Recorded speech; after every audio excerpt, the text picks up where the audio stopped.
So I made a video about jerry-rig everything, durability testing the Motorola Razr Plus. And when he went to bend the phone, it actually cracked the outside display. The inside display was fine, but the outside display cracked. And the reason why was because there's a crevice underneath of the actual outside display, which means that there's this like little void area where the glass is just being held on by the sides and the top and the bottom and nothing there. So when he put pressure on it, it ended up cracking. Now, of course, some lady came out and said that she apparently put the phone in her skirt, and because of that, the pressure cracked the outside display. She contacted Motorola to get a replacement, and they said it was her fault and not a fault of the actual phone. We have an update on all this stuff. And just go ahead and show you guys this real fast.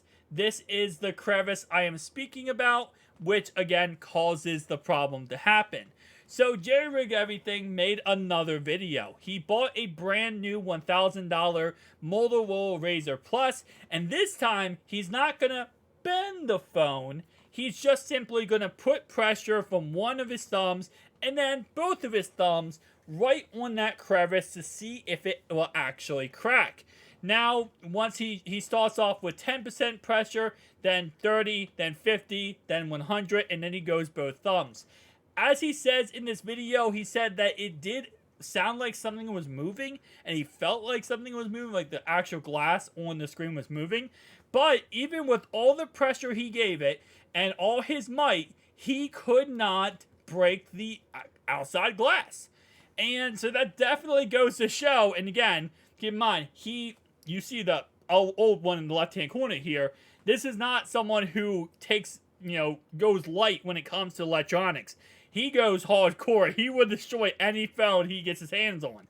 So, it's very clear that this is not like, a biased test, right, based on someone who wants to keep his phone.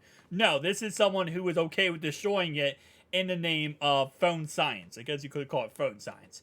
But this is a huge win for Motorola, because again, if this outside display was having problems like this, and this ended up becoming a mass thing, then a lot of people would kind of look at the foldable phone industry when it comes, flippable phone industry, when it comes to outside displays as, do I really want to buy this phone, or is there going to be a problem with the outside display cracking?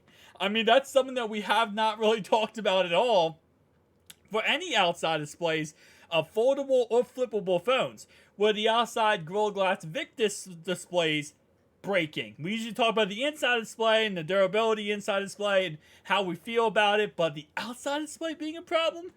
Yeah, that's not something we normally talk about. So thankfully this was cleared up, and it looks like there is no problem with the outside display, and the inside display is also, just keep in mind, when he did bend it, the inside display never broke.